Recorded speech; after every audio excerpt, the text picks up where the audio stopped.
Hello and welcome to the State of Shakespeare. I'm Jim Elliott. And I'm Garrett Vandermeer. And today on the program we have Milan Dragicevich. Hello Milan, how are you? Pretty good. Thanks guys, great to be with you. Thanks for joining us. Just a little bit about Milan. He has performed with nationally recognized regional theaters, including the Oregon Shakespeare Festival, one of our faves, Hartford Stage, Pasadena Playhouse, Pacific Conservatory for the Performing Arts, and a 10-year stint with one of our major faves, Will Geer's Theatricum Botanicum, where he earned a Los Angeles Drama Critics Award for his portrayal of Richard III.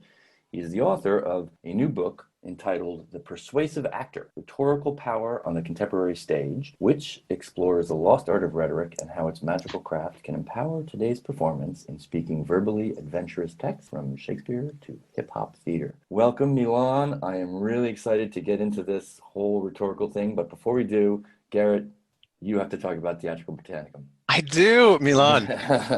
We've never worked together, but I think of you as an old friend because I've seen you so often at the Theatricum. Once upon a time when I was in graduate school, you came to do a workshop on rhetoric for us, and it stuck with me all these years. So I was delighted to see that your book came out and to have this opportunity to talk with you.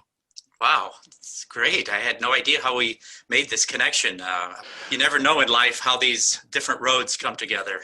So Milan, you have this book that's come out, The Persuasive Actor, Rhetorical Power on the Contemporary Stage. It's a fantastic title. And in your book, you say, rhetoric is the art of persuasion by words, which I think is very interesting. But when we speak of the study of rhetoric, some would dismiss it as nothing more than memorizing unpronounceable ancient Greek terms to describe complicated figures of speech. I have a feeling that you would disagree with that. Very much so. It's not really about the Greek terms. It's important. It may be important to some people to realize the origin of where these names came from. And I think there's some benefit to knowing that. But it's really what the terms describe that's much more important. It's ways of speaking, human communication that are really quite magical, that they hook the ear like a piece of music. And that kind of art form, that kind of way of looking at human speaking has been lost kind of in the sands of time to a large degree. And so this wisdom, this ancient wisdom has tremendous application today in our kind of bustling new world. And we can unearth it, is what I'm trying to do, rediscover it and put it into our sizzling contemporary world and make it really swing. I love that. I love the sizzling contemporary world. But let me ask you this, as an actor, how would you use the power and discipline of the classics, as you say, and rhetoric in a play that doesn't have much rhetoric? Yes. That's a great question. We don't want to use a hammer for something that requires a screwdriver, and we don't want to use a screwdriver for something that requires a hammer. So in certain plays, and I talk about this in the book, that are really subtext based, where the dialogue is really not the actual words are not really what's important, but the swirling hidden feelings beneath the words, literally subtext. That kind of play doesn't lend itself particularly well to rhetorical craft because the language itself is not what's being pointed to. It's the feelings, the psychological undertow that the actors are playing. That has kind of ruled contemporary American actor training for 50, 60, 70 years. And it's great. I have nothing against subtext. It's a wonderful tool, especially for those kind of plays that you're describing. But that is only half of the picture.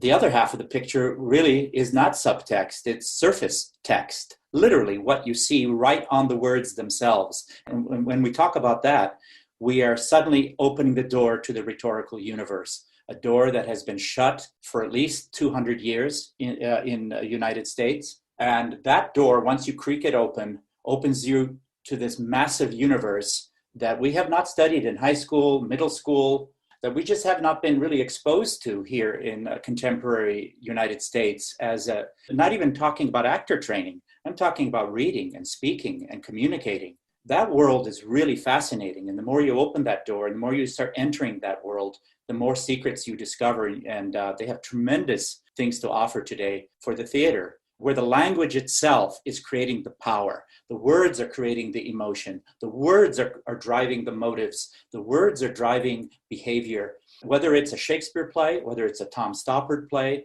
all of these plays, while different in verbal style, are leaning heavily on what I call the verbal surface. Whether it's a Zell Miller hip hop play like The Evidence of Silence Broken, which is tremendously rhythmic, wordplay.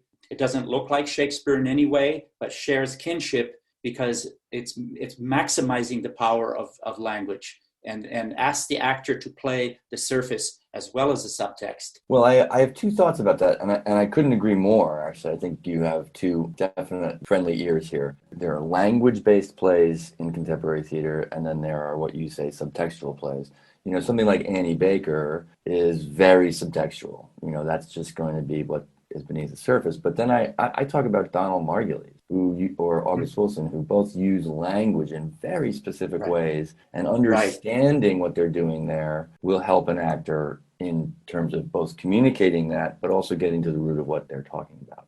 I think that's a really good point. You bring up August Wilson, you know, and here there's some beautiful, language in August Wilson, this kind of haunted imagery that sometimes he uses. And, you know, when I was starting out as an actor many years ago with the LA Actors Theater, this kind of renegade group on the corner of Santa Monica and Western, where I was really privileged to work with some really great, much more experienced actors like Richard Jordan and Dana Elkar, who told me once that I was a 20-year-old actor. They pulled me aside. I was very fortunate to get a very good role in one of their original plays. They were always doing original plays back then. And I remember Richard Jordan pulled me aside in rehearsal once and said, you know, just remember that you're there to serve something bigger than yourself. And you're there to serve this story, whether it's in a monologue, whether it's in a scene. Bring that story to an audience. And, you know, at the time I was 20, I wasn't quite sure what that meant. You know, I was too busy acting. I was too busy trying to show that I belonged. And for me, serving something bigger than my own sense of talent or ego was not yet, I was too immature to know what that meant. But as the years rolled by, his line about serving a story has kind of haunted me. And the work I do really, ultimately, I think, with rhetoric is not because I think words are just kind of window dressing, is because I think words can help us get to serving the story. Often you'll see a speech. I've watched hundreds of plays, as I'm sure you guys have, and I've been in many plays. And sometimes I'll be distracted by the actor's talent where it's overwhelming the story. And I can marvel at somebody's emotional range, but then if you ask me, what was that monologue about that was just uncorked for 3 minutes in front of 500 people? I may not be able to tell you because I didn't really get the story. The words were being downplayed in favor of the actor's emotional range. Now, I'm not trying to substitute one for the other. I'm not trying to say we should just be speaking machines, devoid of any kind of understanding of the emotional undertow or whatever we want to call it.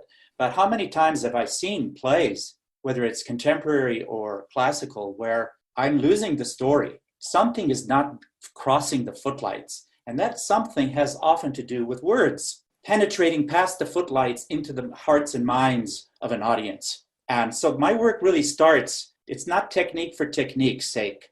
It really starts, and I think the classical understanding of story is a little different than ours. I think they understood that the words, if you really understand the words and you taste them in your mouth and you hear them leave your mouth, and you get connected to how the word is creating the image that you're speaking simultaneously, that has huge implication for story and for what an audience receives. I actually love that you just said that if you can taste the words in your mouth, because I talk about that all the time. And I talk about being able to just use the sounds. And I think you started by talking about how, like, in this day and age, we've lost our connection to all of that. And part of it is that we don't use the sounds of English. We flatten everything. Right. Everything is in like a very thin band. Absolutely. And I'm encouraging my students to feel the words in their mouth, because then they can do anything. Yeah, that's a great way. You just talked about flattening. I so much agree with that. Rhetorical figures are the antithesis to flattening. They actually cause you to go to the borderlands of your speaking and your pitch range. You cannot ignite a rhetorical figure in the middle, in the gray, dull middle. The only way they can spark and ignite is if you take it to the borders of your personality and your vocal range. That's when they come alive. And that's why this training, rhetorical training, and that's why I wrote the book, is that we are not doing ourselves any favors by limiting are speaking within a very naturalistic corridor. That kind of corridor may serve you well for some of the plays that you mentioned early on. It doesn't serve us well when we get to what you call a language play. And those plays are asking us to really swing out with our speaking, to see what's possible. And I think many actors are afraid that they won't be believed, that it won't be believable, that somehow it's kind of challenging that naturalistic box that we've been in. And so there are many truths, I say, when I work with students, and there's many believable paths. So I think the reason that I'm fascinated by the history and the study of rhetoric is because it opened up the self. It literally opened up the capital S self and its expression and how one expresses. That was one of the great secrets of classical antiquity, is that students were asked to speak every day out loud. Everybody today reads in their head silently, actors as well as non-actors. By asking students to speak out loud every day, to recite things in front of their classmates, you discovered something about yourself, who you are, what you stand for. Hearing sound leave your body, just that physical experience. Hearing sound expressed through words leave your body was a great tool of enlightenment. We have lost that because we don't ask people to speak out loud today. Everybody reads in their head silently, where words can never take shape or sound. And so we've lost a very valuable tool. The reason rhetoric is important is not just because we can uncork language in a persuasive way. The reason it's important and why it's been very unfortunate to have lost it as an art form is that it was a main tool for students to understand their self. So, Milan, you have chosen one of Shakespeare's most notorious villains, Richard III. Although at this point, is he Richard, Duke of Gloucester? He's not the king yet. Yeah, he's Duke of Gloucester still. He's not the king yet. He's been hoping to be king through all of the three parts of Henry VI. Yes. You know, the Richard III and the trilogy before it, the Henry VI trilogy, it's kind of like the Star Wars, where you have to, depending on where you dive in, you have to kind of piece together the other sections. So by the time we see Richard in Richard III, he has a history already in the previous plays. And what I love about Richard III is certainly the opening. He just comes on and tells you in a couple of lines what you've missed in the previous three plays. He kind of quickly summarizes it for you and says, here we go, this is where we're at. We used to have these bloody wars. Now we have this glorious peace. My brother is hanging out with his groupies in the court. I am not part of that. I don't feel I can be part of that. So I think I'm just going to have to kill a lot of people. So, you know, I think first and foremost, he is a theatrical character. He is a chameleon. He uses words. He uses different masks for different people. And I think that's why the play is effective, is because of his theatricality and his ability to change shapes and forms, so to speak. So that's what attracted me. I played this part many years ago, I think, as you guys alluded to. So it's been fun thinking about what I might want to do from it. So I was thinking about that speech after the infamous Lady Anne scene, where an impossible scene, really. How do you woo? How do you seduce a woman whose husband you have killed and father-in-law you have killed? What kind of weird task is that for an actor? So here we go. This is Richard III, Act 2, Scene 1, and this is Milan Dragicevich reading the scene. Was ever woman in this humor wooed?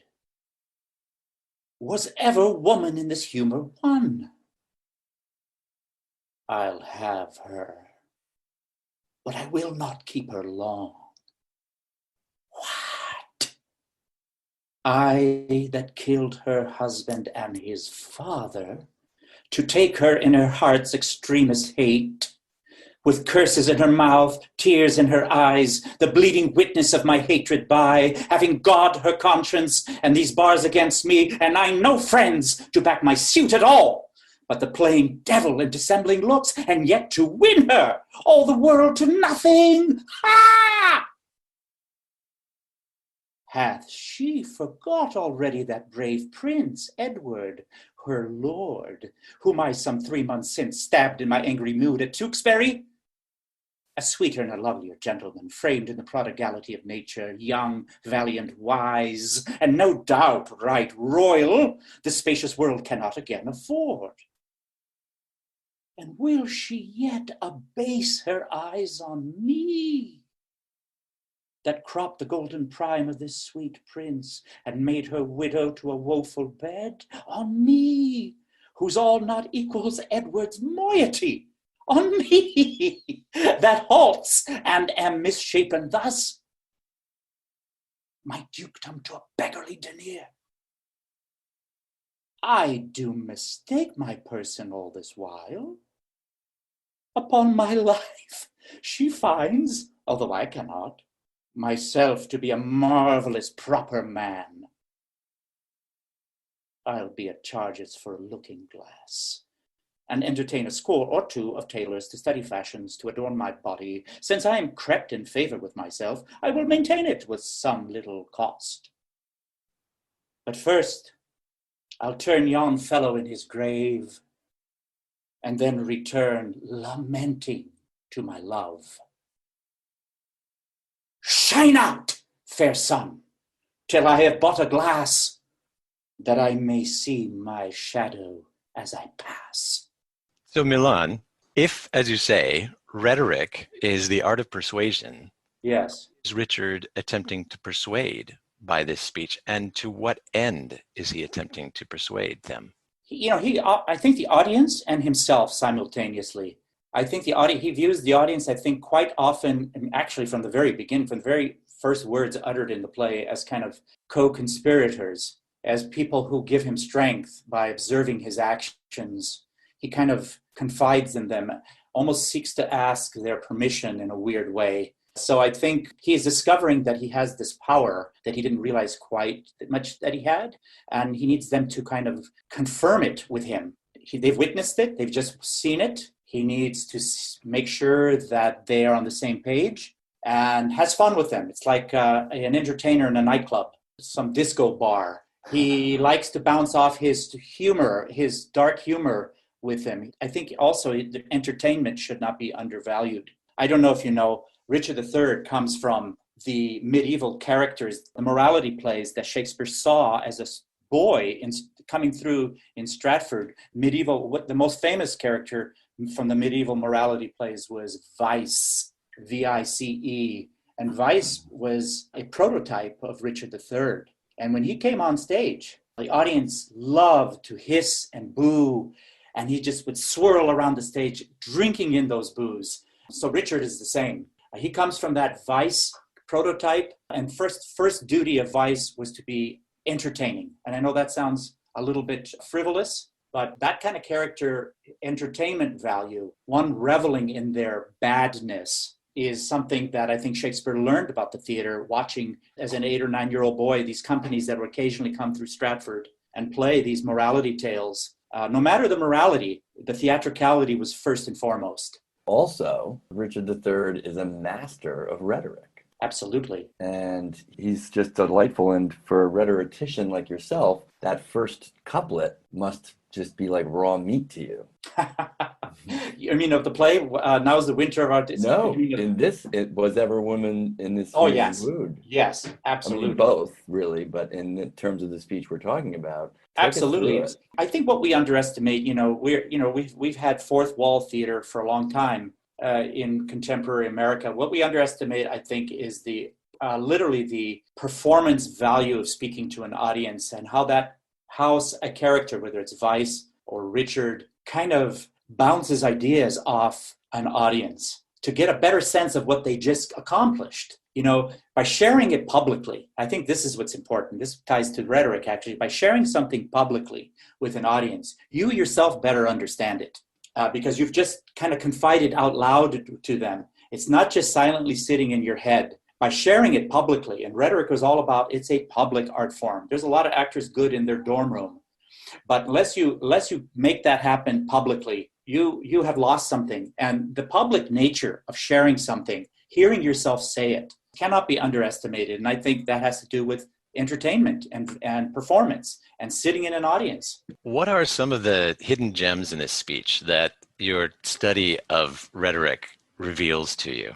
Throughout the entire speech, what the whole speech is kind of enveloped in is a antithesis between what he would view as his crooked self and nature and disfigured, misshapen self, and Edward, her lord, who he has killed, and her father-in-law. There is kind of framed in that is, can you believe I versus them, and that she has picked me? They have so much. They're young, they're valiant, they're wise, and I am misshapen. That kind of antithesis, what we would call playing one word off another, it runs rampant in the speech, where he's trying to separate light from shadow.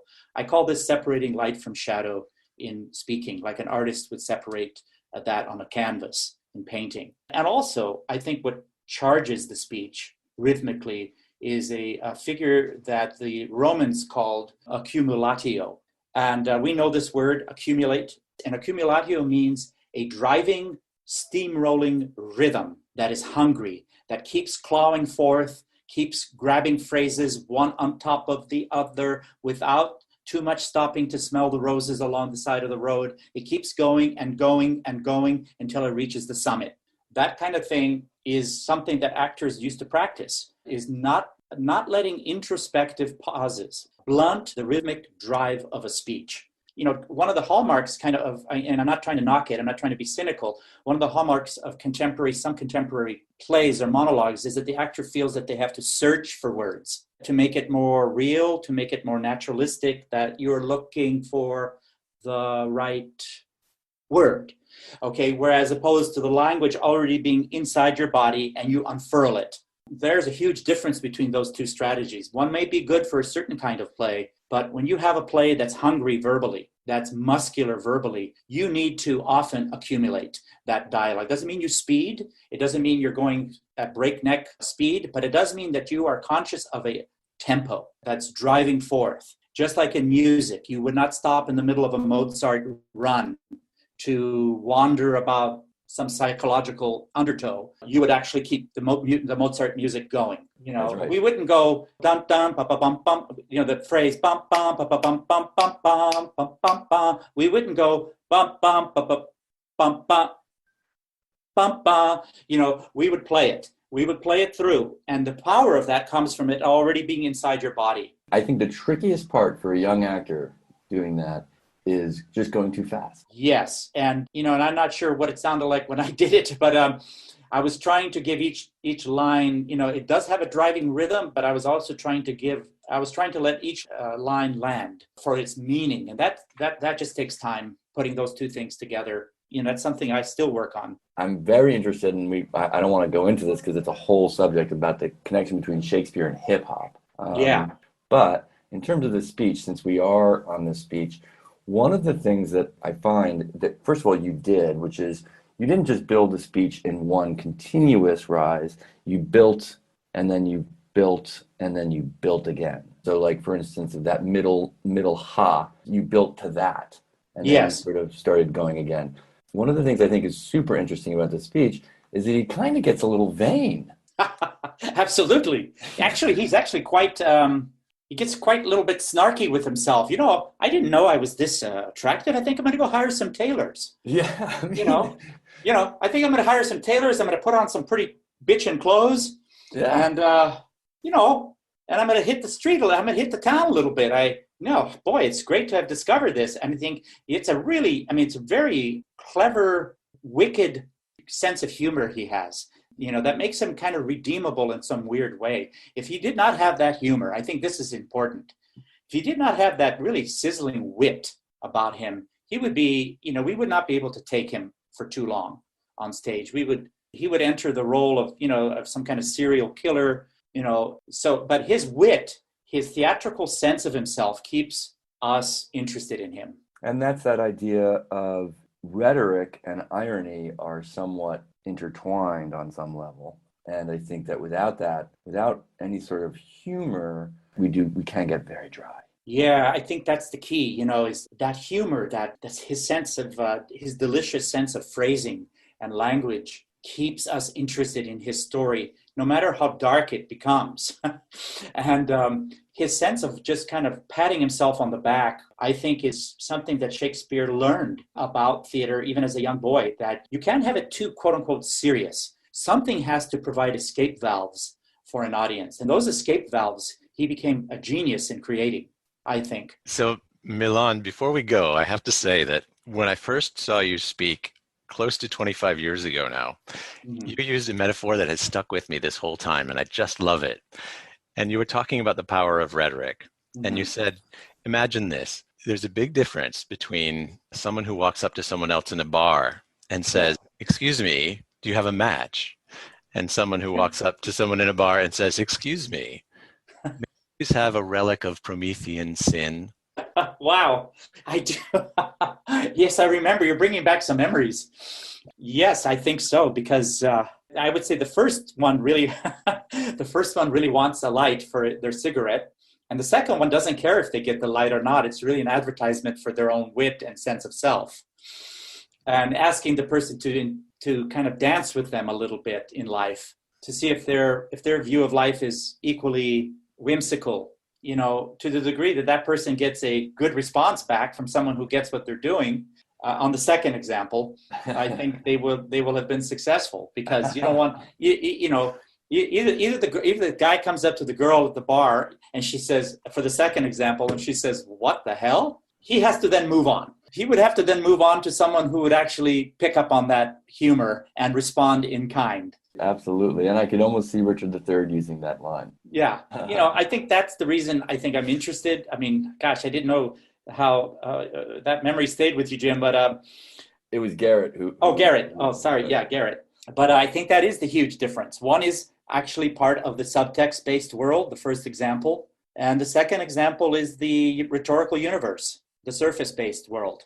And surface takes a bad rap in our contemporary life today.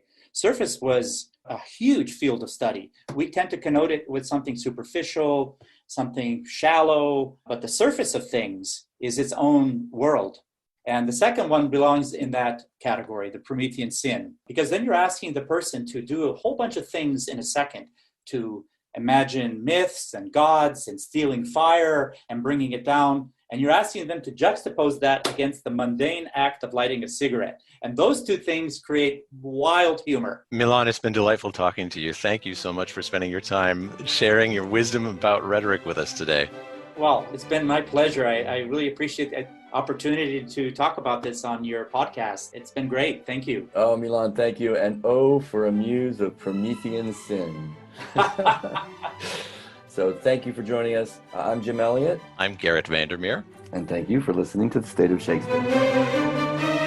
Thanks for joining us for the State of Shakespeare podcast. We invite you to visit stateofshakespeare.com for more episodes, information about each of our guests, and the Shakespeare text you heard on the program, and much more. And we welcome you to join the discussion by liking us on Facebook. That's www.stateofshakespeare.com. Thanks for listening.